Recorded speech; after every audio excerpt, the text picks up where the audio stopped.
He has spoken on the topics faith, family and freedom in Cuba, Belgium, Brazil, Congo, UK and all over the USA to crowds from 14 to 40,000. International leadership speaker, trainer and coach. Author of Learn to Raw Leadership, Attitude Hack, Live a More Excellent Life, 5 Battle Strategies of a Victorious Warrior. 2021 President's Lifetime Achievement Award recipient. Founding partner of the John Maxwell team. Toastmaster International Speech Competition semi-finalist.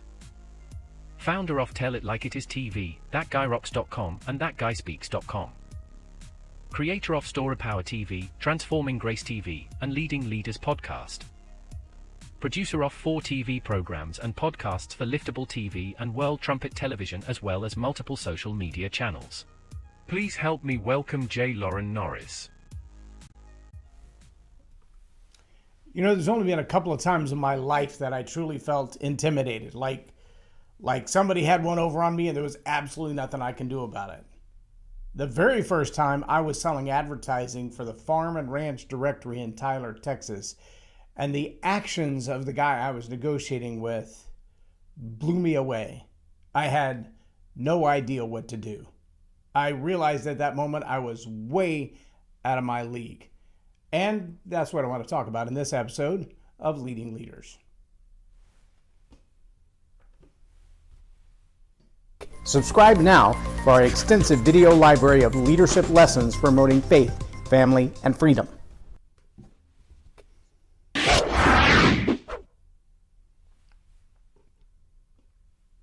I'm J Loren Norris with Leading Leaders Podcast. I came out of the Air Force and took a couple of different jobs, but then I stumbled across a job where a guy had initially asked me to do data entry. He just wanted me to type in all of these names and phone numbers for all the plat maps in a book that he was putting together. And then do some graphic design. And this was back in the day when there weren't a whole lot of WYSIWYG designs on your computer. You had to cut and paste all these images and then figure out how to make them on a printer or a copy machine without having all the lines of the pieces you'd cut out.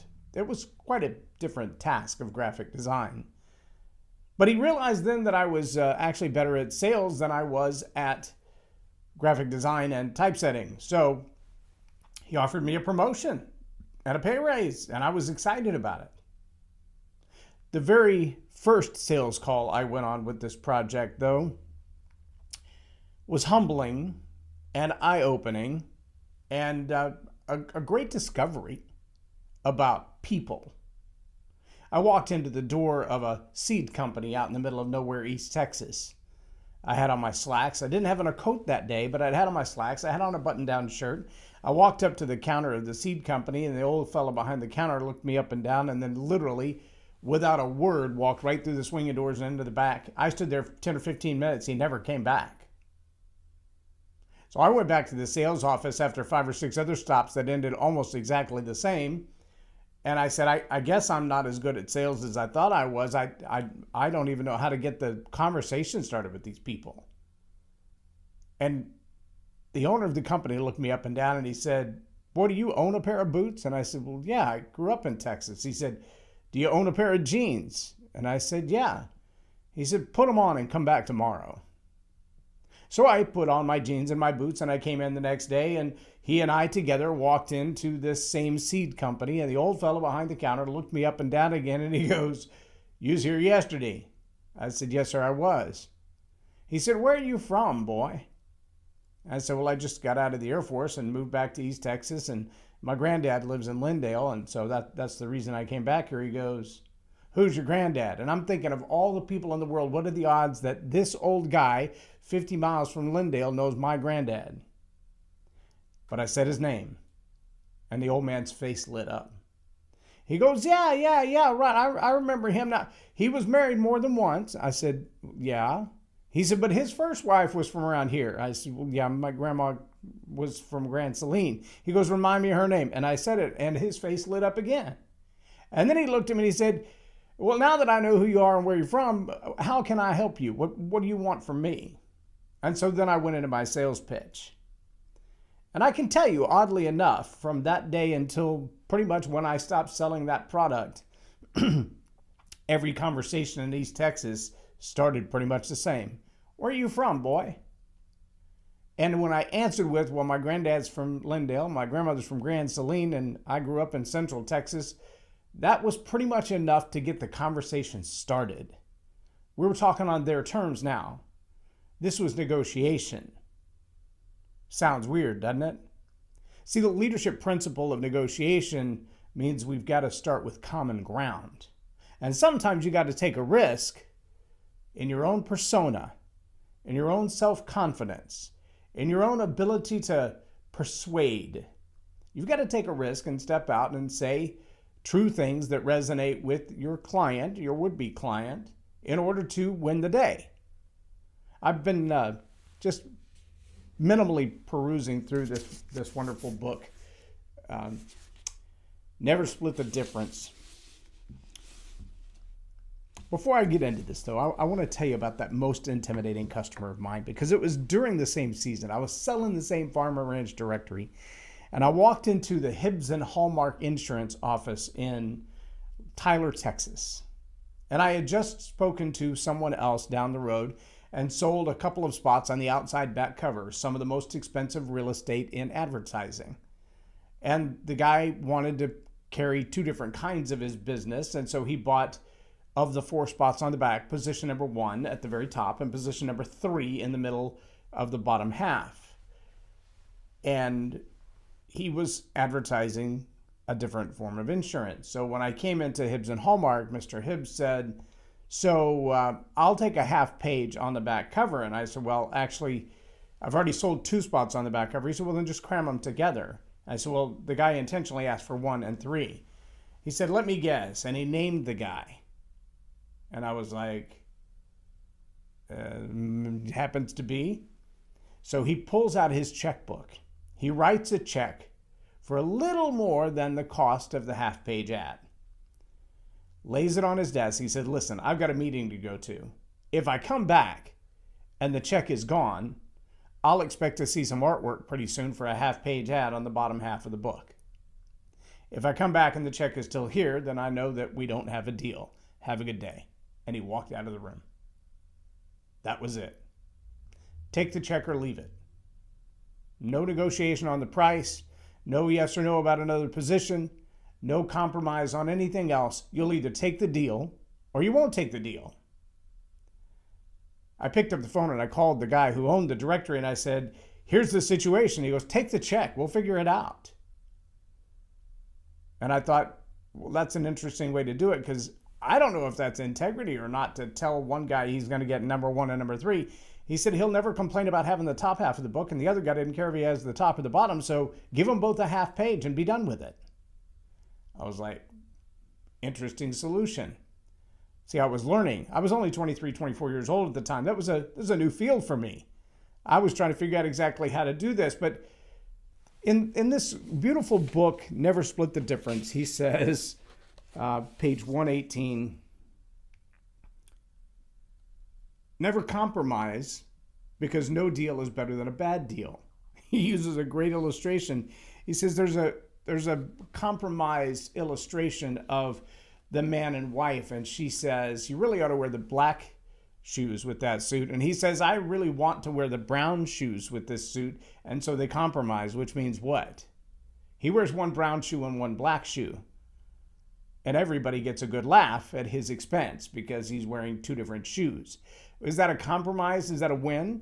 Or is no deal a better deal where somebody is going to lose straight up? See, the compromise doesn't always have the best outcome in it. We talk about fairness, but is there really fairness? Fairness really says everybody's success looks exactly the same.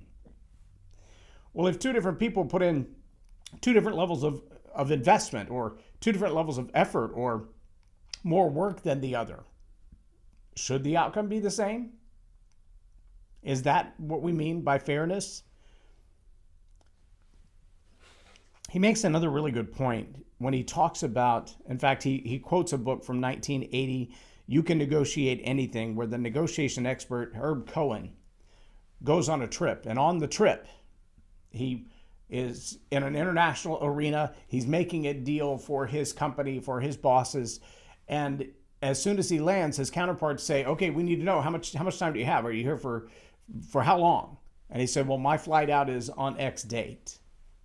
And they took all of the time between meeting him and the day he had to get on the airplane to just wine and dine and have a good time and cut up and go to parties and socialize, et cetera, et cetera.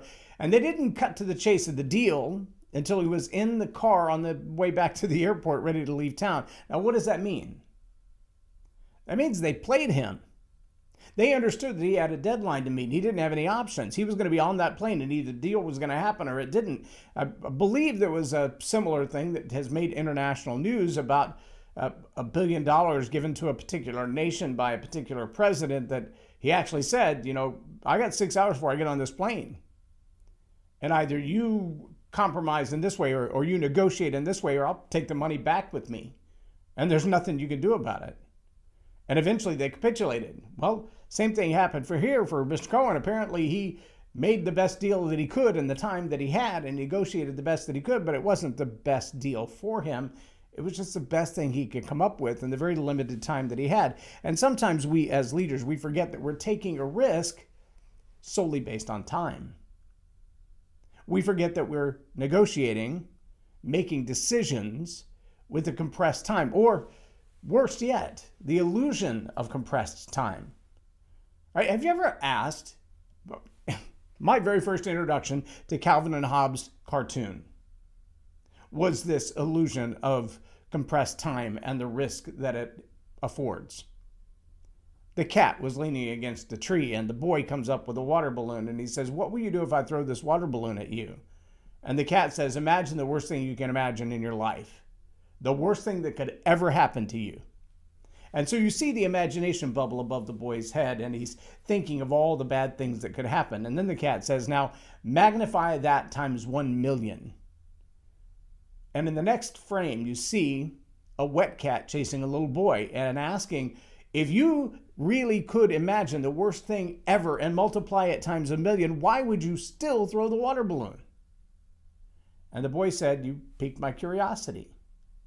See, the looming threat of what could happen if seems so imaginary and far-fetched that he just had to test the waters, so to speak, and throw the water balloon. See, we have this pressing deadline of closing the sale by a certain time. It's phenomenally relevant and prevalent in the speaking and coaching industry, creating the illusion of scarcity. There's only 3 seats left. There's only so much time. This offer expires at, I get them 5, 6, 7, 10 times a day from all kinds of different organizations. Deadline looming. By midnight, make this purchase. If you don't close the deal by midnight, you don't get this offer. I've been in the room where people sell it and they say, this offer is only good until I walk off this stage, so you need to run to the back of the room right now and take advantage of it. And I've always wondered, what if I don't? What if I wait 10 minutes? Would you turn down my money? Would you refuse to give me the same offer you gave everybody else? I mean, I don't know the answer to that question, but it is a question that we have to ask. See, this threat of deadline it plays on a certain part of the mental aspect of the human, and ironically, it's not the logical part, it's the emotional part. In fact, he goes on to talk about this idea of negotiating, and he says there's no such thing as fair. This is on page 122, again, of the wonderful book, Never Split the Difference, by Chris Voss. He says, he uses the illustration of a simple game, and I've heard a lot of people talk about this game. I've heard Jordan Peterson talk about it. I've heard Caroline Leaf talk about it. It's a test, if you will, where you take $10, $100, whatever you want to give away. You give it away to several pairs of people in the room, and then you ask them to split the money. Now, they get one chance.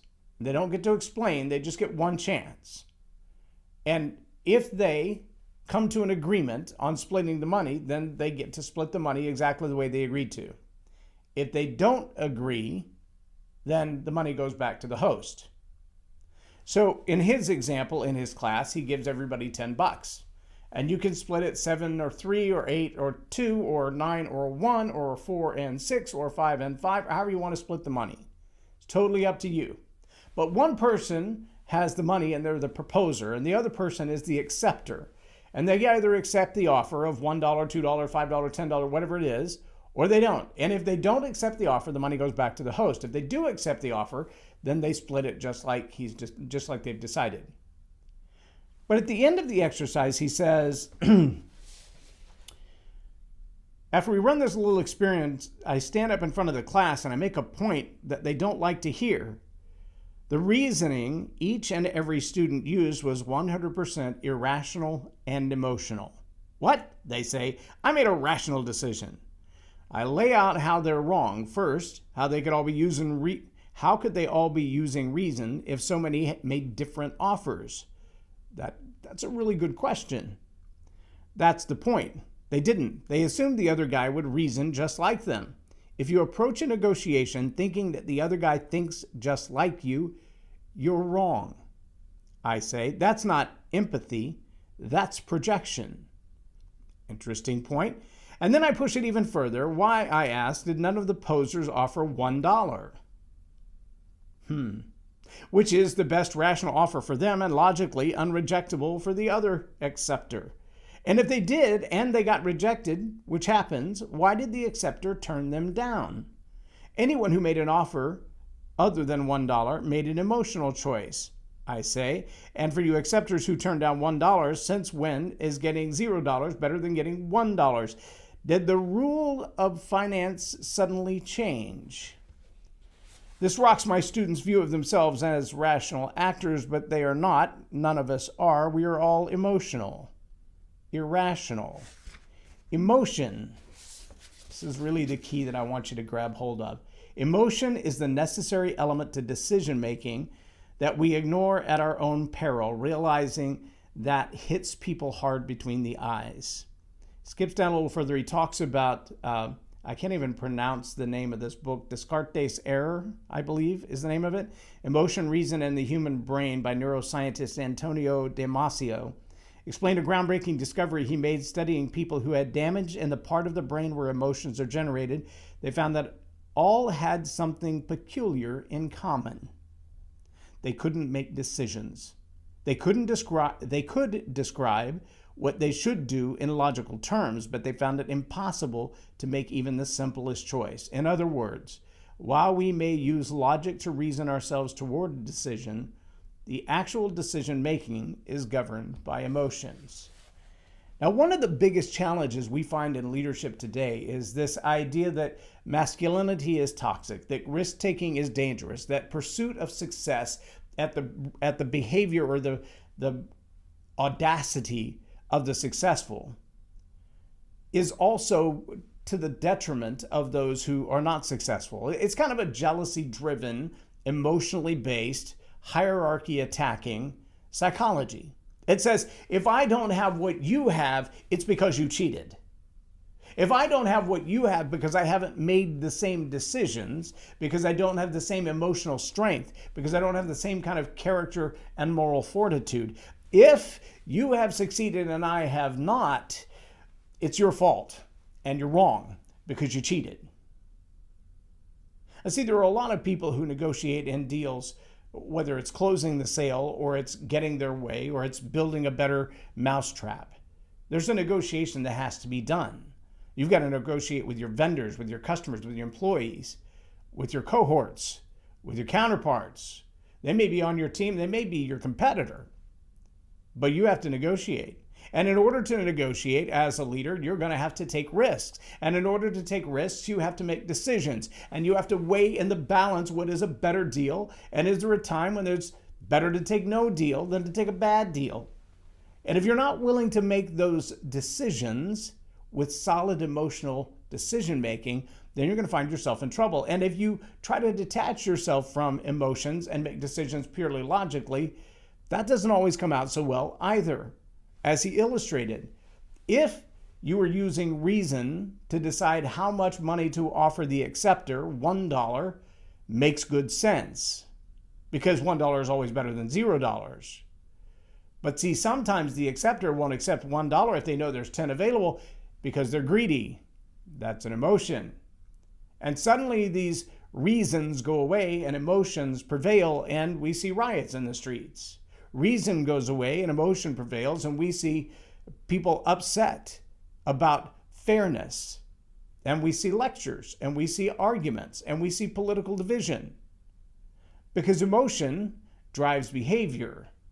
Logic sometimes has to pull it back in. But if you're a leader who can't make decisions with solid emotional footing, you need to work on that. And if you can't make decisions and negotiate and be willing to take a risk and realize that sometimes I'm going to emotionally take a risk and it's going to hurt. I might lose. I'm going to stick my neck out there and I might not win. I might be going for the very best opportunity and end up with nothing. It's like jumping from one flying trapeze to another. The higher that game gets, the greater the reward is, the greater the applause, the higher the paycheck, the higher you can jump from that high dive, the more opportunities abound for you.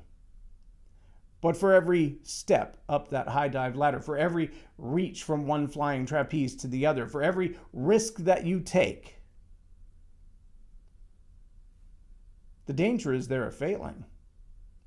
And if you're not willing to fail and get up and try again, then opportunity will be hidden from you at the top of the ladder. If you're not willing to face the emotional pain of being wrong, making a bad choice, making a bad mistake, or making a bad decision and losing the negotiation, if you're not willing to do that, if you're not willing to risk that, then stay home.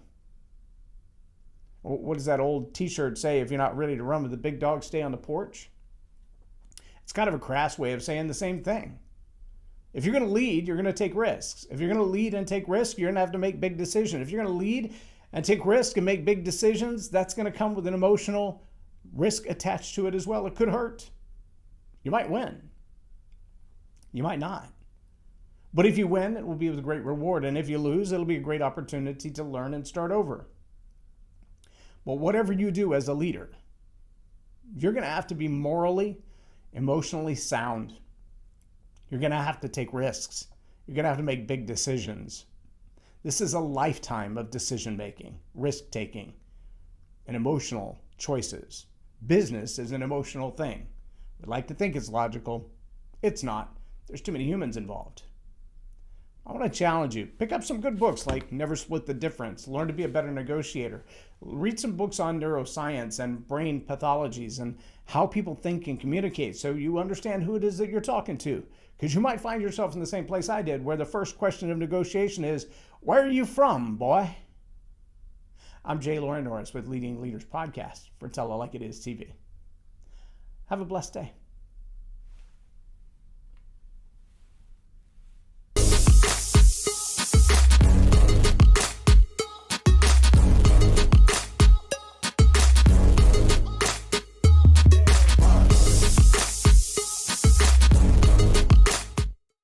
Lauren is a master teacher on storytelling, and I learned so much. I'm really going to have to sit down and go back through everything, and I think I might have to have some more coffees with Lauren, but it was totally worth my time, and I really highly recommend it if you're looking to grow your ministry, grow your business, grow your career.